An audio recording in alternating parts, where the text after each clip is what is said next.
was a tremendous amount of preparation for the civil disobedience. People don't take an action in which they're going to be arrested and possibly imprisoned without considerable preparation. It's not a easy or a risk-free undertaking. Well, it seemed to be very well organized groups, affinity groups, and I was amazed at the ingenuity, particularly of some women who had kind of cobwebbed themselves next to the U.S. mission with yarn.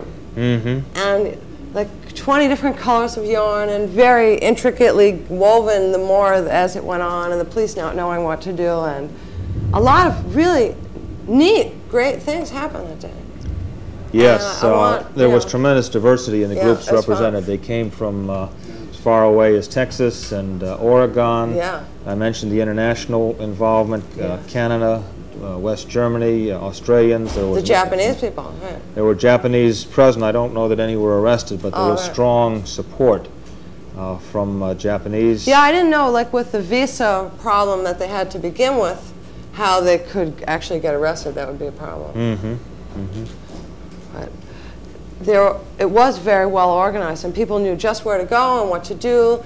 And if, for example, one group moved into a place and got arrested and took X amount of time getting arrested, another group would wait patiently on the side. And as soon as they got just about the next to last person out, they would come in and take over the area. The purpose, of course, was not to be arrested, but to blockade these missions and to be a very visible, very strong presence to the members of those missions who are participating in the disarmament action discussions at the UN.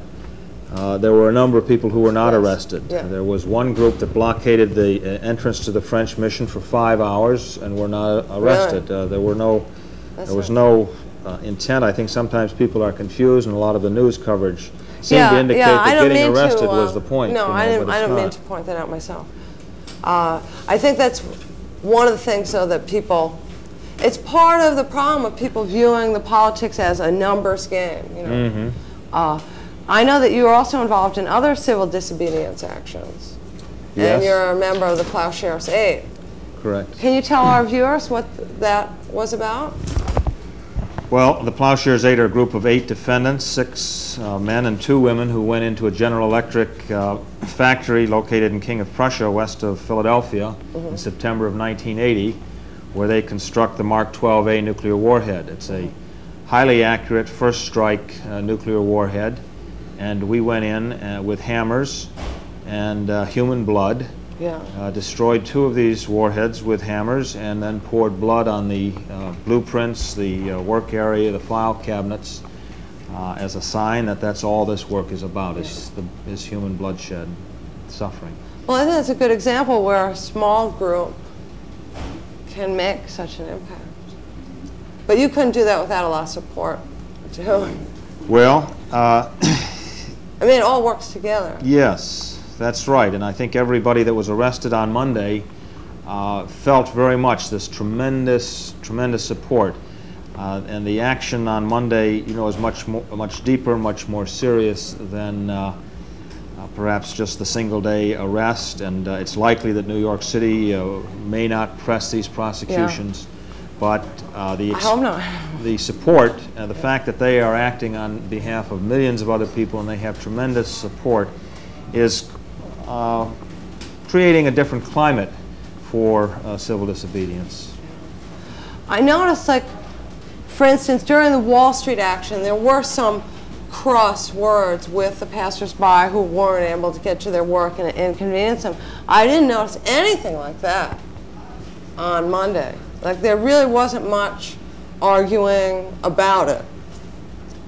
And well, of course, an awful lot of people who couldn't get to work or who were stopped in traffic, who don't understand civil disobedience, I think were perplexed. I saw some people who were troubled, and that's the very point of civil disobedience, is to create a moral crisis and to try to reveal the truth of the situation. And the priority. Then that here peacemakers are illegal, are being arrested, and the bomb is absolutely legal. That the police, the legal system, the courts are being used to sanction and protect genocide. And the people, a wide, as I say, a very, very diverse, wide cross-section of the people are being arrested and declared illegal. So, you know, we're very, there's nothing wrong with people being perplexed or being angered, being disturbed by civil disobedience. And that's one of the points, to create that moral crisis in people's lives, to disturb them, because we're in a situation in which everybody should be deeply disturbed.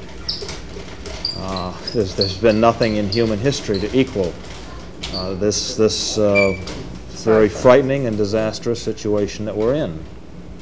Well, what is going to be the next action in terms of civil disobedience and action of this sort? What's going to be next? That is, I think we're opening up new possibilities all the time, and nobody really knows the next step. And for more people to be involved in it. Yes, certainly. On a bigger scale. Mm-hmm. Well, I thought it was really wonderful, Monday's action. Well, can I ask any of the people that are viewing that also felt it was positive and strong to support it financially? Is that? Oh, certainly, certainly. And maybe we'll even get some calls about it, because I'm about to take phones. But all right. Have you shown our poster there and our address? I hope so. Have we shown the poster? Oh, we must show the poster. It's wonderful. It's the same as this. Our address is 339 Lafayette Street, New York 1012. And people who would want to support that action and underwrite some of the costs, we would be very appreciative. And I also brought along this Nuclear America map, which is a extraordinary resource. We would be happy to send that to anyone who sent a financial contribution to the campaign. This map indicates the way in which the entire continent has been made into a target area by the Pentagon. This is a result of Pentagon planning. In every single state and region, there is either a strategic air command base or an intercontinental ballistic missile base or a submarine base, areas that necessarily have to be targeted, not because there's any population or anything, but because the Pentagon has placed a target in every state and region. And it also shows all of your nuclear power plants, all of your nuclear waste storage sites. And it's one of the most significant educational resources available. So like that, people that are interested to write to 339 Lafayette Street, and we'd be happy to send that and ask for their contribution for the campaign. Right. Very good. Well, you're allowed to do that because it's a not-for-profit corporation. And besides, it was such a great event. Tell us when, are you involved with tomorrow's demonstration? Well, in any way? At the Sheraton? Of course, it's very disturbing to have these three individuals coming now to the UN: Begin, Thatcher, and Reagan. Yeah, and they're all.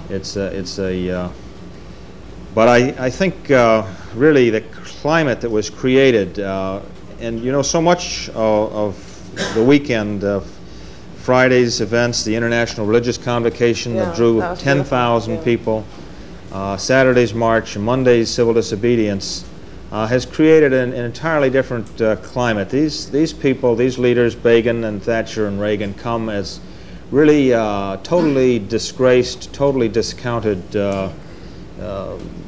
leaders, so-called leaders, and of course none of them really can move around freely anywhere. They go with enormous bodyguards and protection. They can't move freely because their mad military policies have been so totally resisted and opposed in their own countries and internationally. They're so disastrous.